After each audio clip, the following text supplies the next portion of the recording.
அனைத்து உரிமைக்குற நண்பர்களுக்கும் வணக்கம். தேவையின்றி சீமானை சீண்டி ஆல் அட்ரஸ் தெரியாமல் காணாமல் போன முக்தார், இது குறித்த இந்த வீடியோல முழுமையாக பார்க்க போறோம். வாங்க பார்க்கலாம்.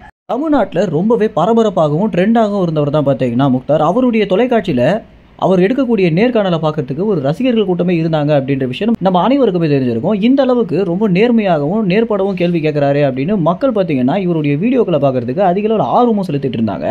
ஆனால் இறுதியாக தான் தெரிய வந்துச்சு இவர் ஒரு பாஜகவுடைய கைக்கூலி அப்படின்ற விஷயமே. இவ்வளோ நாட்களாக இவர் சீமானுக்கு கெட்ட பேர் வாங்கி தரணும் அப்படின்ற முயற்சியில் தான் இவ்வளோ காரியத்தையும் பண்ணிட்டு இருக்காரு அப்படின்றத தெரிஞ்ச பிறகு மக்கள் அனைவருமே பார்த்தீங்கன்னா இவர் மேலே மிகுந்த வெறுப்பு கொண்டது மட்டும் இல்லாமல் இவருடைய ட்விட்டர் பதிவுகளில் போயிட்டு ரொம்பவே கோபமாகவும் ஆக்ரோஷமாகவும் திட்டவும் ஆரம்பிச்சிருந்தாங்க. இதனால் ரொம்பவே பயந்து போன முக்தார் பார்த்தீங்கன்னா என்ன பண்ணுறதுனே தெரியாமல் அதற்கு பிறகு நாம் தமிழர் கட்சியில் இருக்கக்கூடியவங்களை சீமானுக்கு எதிராக திருப்பு முயற்சியில் ஈடுபட்டு சீமானை குறித்து அவதூறாக பேசுறதுக்கு நிறைய பணத்தையும் பார்த்தீங்கன்னா கொடுத்துருக்காரு. இது எல்லாத்துக்குமே பாஜக கட்சி பின்னாடி இருக்காங்க அப்படின்ற விஷயத்தை ரொம்ப தெளிவாக உணர்ந்த தமிழ் மக்கள் இவர் எவ்வளவு காரியத்தை பேசினாலுமே சீமானை குறித்து பேசுறதுக்கு உனக்கு தகுதியே இல்லை அப்படின்ற ஒரு பதிவை மட்டும் அழுத்தமாக போட்டுட்டு இருந்தாங்க.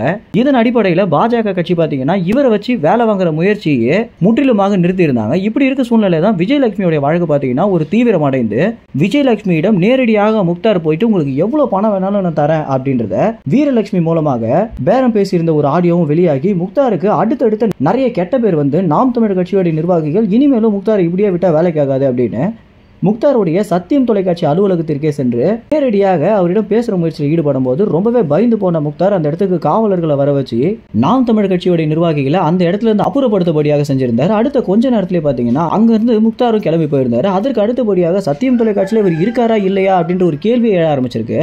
இந்த அளவுக்கு முக்தார் எங்க தான் போனாரு அப்படின்னு அனைவருமே பாத்தீங்கன்னா கேட்கும் விதமாக இவருடைய வீடியோக்கள் வைரல் ஆகாமலும் இவருடைய வீடியோக்கள் இன்னும் சொல்ல போனா வெளிவருதா இல்லையா அப்படின்ற ஒரு கேள்வியை எழுற சூழ்நிலை தான் தற்போது இருந்துட்டு இருக்கு. இந்த அளவுக்கு முக்தாருக்கு பிரச்சனை வந்ததுக்கு முக்கியமான காரணமே என்ன அப்படின்னா இவர் சீமானை பகைத்து கொண்டது தான் அப்படின்னு நாம் தமிழ் கட்சிக்கு சாதகமாக நிறைய அரசியல் விமர்சகர்கள் பார்த்தீங்கன்னா தங்களுடைய கருத்தை முன் வச்சிருக்காங்க. ஏன்னா சீமானுடைய அரசியல் அப்படின்றது மக்களுக்கான அரசியல் அப்படின்ற காரணத்தினால இவருக்கு ஒரு பிரச்சனை அப்படின்னா மக்கள் நிச்சயமாக சும்மா விட மாட்டாங்க அப்படின்றது முக்தார் விஷயத்துல தெல்ல தெளிவாக தெரிய வருது அப்படின்றது தான் தமிழ்நாட்டில் இருக்கக்கூடிய முன்னணி அரசியல் விமர்சகர்களோட கருத்தாக இருக்கு. இது குறித்து சீமான் செய்தியாளர்கள் சந்திப்புல கூட என்ன சொல்லியிருந்தாரு அப்படின்னா நம்ம வேலையை பார்த்துட்டு இருக்கோம், நமக்கு எதிராக 1000 சக்திகள் வந்தாலும் நம்ம கண்டுகொள்ளக்கூடாது அப்படின்னு தான் சொல்லியிருந்தாரு. இந்த மாதிரி முக்தார் கடுமையான விமர்சனத்தை முன்வைக்கும் போதும் சீமான் ரொம்ப தெளிவான ஒரு அரசியல்வாதியாக தன்னுடைய கருத்தை முன் வச்சு பேசினதுதான் சீமானுடைய அரசியல் வாழ்க்கைக்கும் சீமானுடைய அரசியல் முதிர்ச்சிக்கும் கிடைக்கக்கூடிய பலனாக பார்க்கப்படுது. மேலும் இந்த தகவல் குறித்து என்ன நினைக்கிறீங்க அப்படின்ற உங்க கருத்துக்களை கமெண்ட்ஸ்ல தெரிவிங்க. நன்றி, வணக்கம்.